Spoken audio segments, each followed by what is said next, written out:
Hello everyone, welcome to my YouTube channel English literature zone. तो आज के video में हम लोग टीएमबीयू यूनिवर्सिटी का पार्ट 3 का पेपर 5 का इंग्लिश ऑनर्स का क्वेश्चन देखेंगे। ठीक है, जिनका कि सेशन क्या था, 19 से लेके 21 सेशन था, लेकिन एग्जाम जो है पूरे एक साल लेट हुआ है और जाके 2013 में इसका पार्ट 3 का एग्जाम हुआ है पेपर 5 का। ठीक है, आज जो डेट है वो है 20 जनवरी, मतलब 20 जनवरी 2023 को पेपर 5 का एग्जाम हुआ है 19 से 21 सेशन वालों का। तो देखते हैं कैसा क्वेश्चन आया था और जो हम सजेशन दिए थे उससे कहाँ तक क्वेश्चन मैच किया। और अगर आप एग्जाम दे के आए हैं, इस चैनल के थ्रू प्रिपरेशन किए हुए थे, तो आप कमेंट करके बताइएगा कि कितना ऑब्जेक्टिव आपका सही हुआ है। ठीक है, और कैसा रहा आप लोग का एग्जाम जो ईयर दिया हुआ है 2022 दिया हुआ है, लेकिन जो सेशन था 19 से 21 का सेशन वालों का एग्जाम है। पूरे एक साल एग्जाम लेट हुआ है। टाइम आपको हमेशा की तरह 3 आवर मिलता है और फुल मार्क्स 100 मार्क्स का एग्जाम है।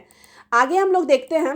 सबसे पहला जो क्वेश्चन है वो आपको आया हुआ है, explain the following passage with reference to the context. Explanation आया हुआ है 9 2 18 मार्क्स का, कि जो आपको हम बताए थे एक्सप्लेनेशन जब हम सजेशन दिए थे ना, तभी बताए थे 2018 और 2020 का एक्सप्लेनेशन आपको कंफर्म सॉल्व करना है। तो हम देखते हैं कि 2018-20 से एक्सप्लेनेशन मैच किया या नहीं। तो सबसे पहला जो एक्सप्लेनेशन है ए नंबर में, the difference between the present and the past is that the consist present is an. तो इस तरीके से जो लाइन आया हुआ है, तो हम एक नंबर के एक्सप्लेनेशन के लिए ये भी बताए थे आप लोग को कि ए नंबर का एक्सप्लेनेशन मोस्टली या तो ट्रेडिशन एंड इंडिविजुअल टैलेंट से आता है या तो फंक्शन ऑफ क्रिटिसिज्म से आता है।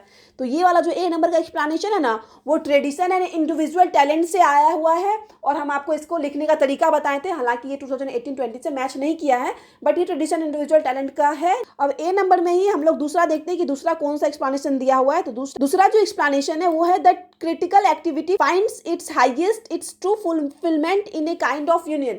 तो ये जो एक्सप्लेनेशन है ना, वो वही ए नंबर वाला ट्रेडिशन इंडिविजुअल टैलेंट या तो फंक्शन ऑफ क्रिटिसिज्म से आएगा, तो ये सेकेंड वाला द फंक्शन ऑफ क्रिटिसिज्म से आया हुआ है।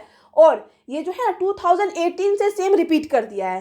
2018 आपको लोग को हम स्टार्टिंग में ही 4 मंथ पहले सजेशन में बोले थे कि आपको प्रिपेयर करके जाना है, तो ये 2018 से ही आ गया है। ठीक है, तो ये वाला एक्सप्लेनेशन तो कंफर्म मैच कर गया। अगर आप 2 साल भी प्रिपेयर करके जाते, एक्सप्लेनेशन सॉल्व करके हम पीडीएफ तो अपलोड कर ही दिए थे। अब बी नंबर में देखते हैं। तो बी नंबर के एक्सप्लेनेशन में आपको है, मतलब हमेशा हर नंबर में आपको 2 एक्सप्लेनेशन मिलेगा, दोनों में से कोई एक आपको सॉल्व करना है। तो बी नंबर का एक्सप्लेनेशन है, poetry is the first and the last of all knowledge. तो इसको तो हम सॉल्व भी करवाए हुए थे, ये भी 2018 में आया हुआ है, 2018 के एक्सप्लेनेशन से आया हुआ है। और ये जो एक्सप्लेनेशन है ना, वो वर्ड्सवर्थ के प्रीफेस टू लिरिकल बैलेट से ये लाइन ली गई है, उसी से आया हुआ है। तो अगर आप 2018 सॉल्व करके गए होंगे ना, तो 2018 से आप दोनों एक्सप्लेनेशन सॉल्व कर सकते थे।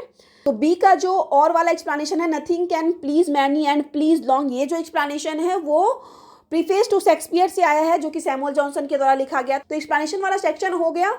अब हम लोग सेकेंड में है, evaluate any of the following as a critic. किसी एक को एज ए क्रिटिक डिस्क्राइब करना है। ये कितने मार्क्स का आपको आया हुआ है? 14 मार्क्स का आया हुआ है। ठीक है, तो इसमें आपको है Herbert Read, Walter Pater, Philip Sidney और एसटी कॉलरिज। तो हम इसमें ना 2 प्रिपेयर करवाए थे, एक आईए रिचर्ड आप लोग को बोल दिए थे और एक बोल दिए थे एसटी कॉलरिज करके जाने करवाए हुए थे। तो 2 में से एक मैच कर ही गया है।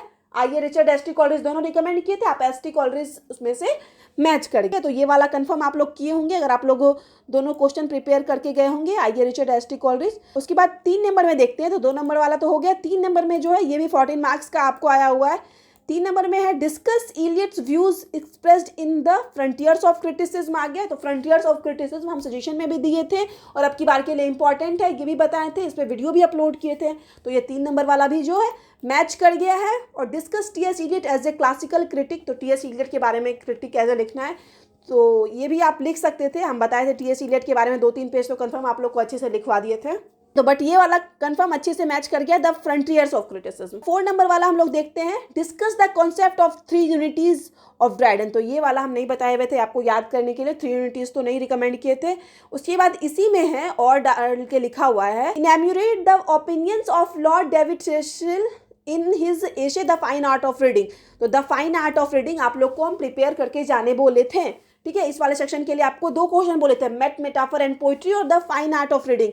तो अगर आप दोनों में से मतलब फाइन आर्ट ऑफ रीडिंग आप करके गए होंगे तो कंफर्म मैच कर गया होगा। तो 3 क्वेश्चन था, 3 के लिए आपको 6 रिकमेंड किए थे। अगर आप 6 याद करके गए होंगे तो कंफर्म आप अच्छे से कर पाए होंगे आज के एग्जाम को। सजेशन से बाहर नहीं आया हुआ है क्वेश्चन, एक्सप्लेनेशन भी अगर आप सजेशन के अकॉर्डिंग प्रिपेयर कर रखे होगे तो एक्सप्लेनेशन भी आपका अच्छा गया होगा। अब हम लोग ये देख लेते हैं comment on the theme and the style of the following. तो इसका कमेंट ऑन द थीम तो ये 10 to the 20 मार्क्स का है और इस पर भी हम वीडियो अपलोड कर रखे हैं कि कैसे बनाना है। ए और बी दो दिया है, एक पोइट्री का है, एक प्रोज का है। तो दोनों को हम सॉल्व करने का आप लोग को तरीका बता दिए थे कि कैसे सॉल्व करना है। ये पेपर 5 हो गया। अब हम लोग 6 नंबर का देखते हैं। 6 नंबर में है choose the correct answer from the given alternative. मतलब ऑब्जेक्टिव है 10 to the 20, मतलब 10 ऑब्जेक्टिव है, 2-2 मार्क्स का हर है। तो देखते हैं कैसा ऑब्जेक्टिव रहा है। तो सबसे पहले जो है who defines poetry as a criticism of life. तो कौन डिफाइन करते हैं पोइट्री को as a criticism of life? तो ये हो जाएगा मैथ्यू अर्नोल्ड। मैथ्यू अर्नोल्ड बोलते हैं पोइट्री के लिए कि poetry is the as a criticism of life. तो ये मैथ्यू अर्नोल्ड होगा। नंबर ए का सबसे पहला होगा मैथ्यू अर्नोल्ड। ठीक है। अब बी नंबर में देखते हैं हम लोग।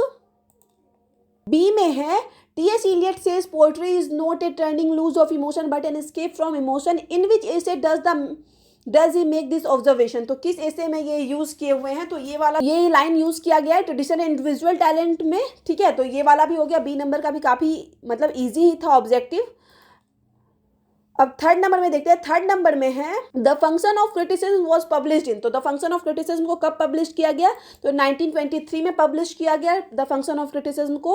सी का 4 नंबर ऑप्शन सही होगा। फोर्थ है met metaphor and poetry has been written by. ये मेट मेटाफर पोइट्री किसके द्वारा लिखा गया? ये डेविड डचेस के द्वारा लिखा गया। तो ये फोर्थ ऑब्जेक्टिव हो गया। ऑब्जेक्टिव बहुत ज़्यादा अभी तक तो हार्ड नहीं आया है। फिफ्थ नंबर में है who is considered as the father of English criticism. English criticism के फादर के रूप में कौन जाने जाते हैं? तो ये जॉन ड्राइडन इंग्लिश क्रिटिसिज्म के फादर के रूप में जाने जाते हैं। फिर आगे है who give the concept of art for art sake. कौन दिया हुआ है concept art for art sake वाला? तो ये कॉन्सेप्ट दिया हुआ है कौन? Walter Pater. ठीक है। आर्ट फॉर आर्ट सेक वाला कॉन्सेप्ट वॉल्टर पैटर दिए हुए हैं। अब जी में है defence of poesy has been written by. Defence of poesy है ना, वो किसके द्वारा लिखा गया है?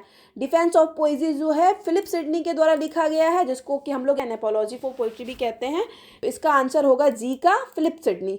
जी तक हो गया। वैसा कोई हार्ड नहीं रहा है ऑब्जेक्टिव, ऑन एन एवरेज सा दिया हुआ है। बहुत ईजी भी नहीं है बट ऑन एन एवरेज सा है।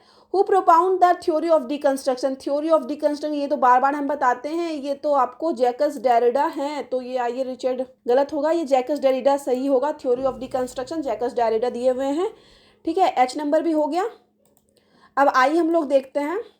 आई में है two uses of language has been written by. तो टू यूजेज ऑफ लैंग्वेज ये किसके द्वारा लिखा गया है? ये लिखा गया है आई रिचर्ड के द्वारा। ठीक है। Aiwa Armstrong Richard. ये नंबर 1 वाला ऑप्शन सही होगा।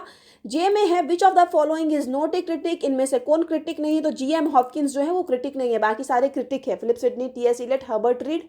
ठीक है। एज ए क्रिटिक एक्सप्लेन करने भी आया था इन सबको। तो ये बाकी सारे क्रिटिक है बट GM हॉपकिंस क्रिटिक नहीं। तो यहाँ पे जो है ये क्वेश्चन खत्म होता है। लगभग सारा मैच कर गया सजेशन से।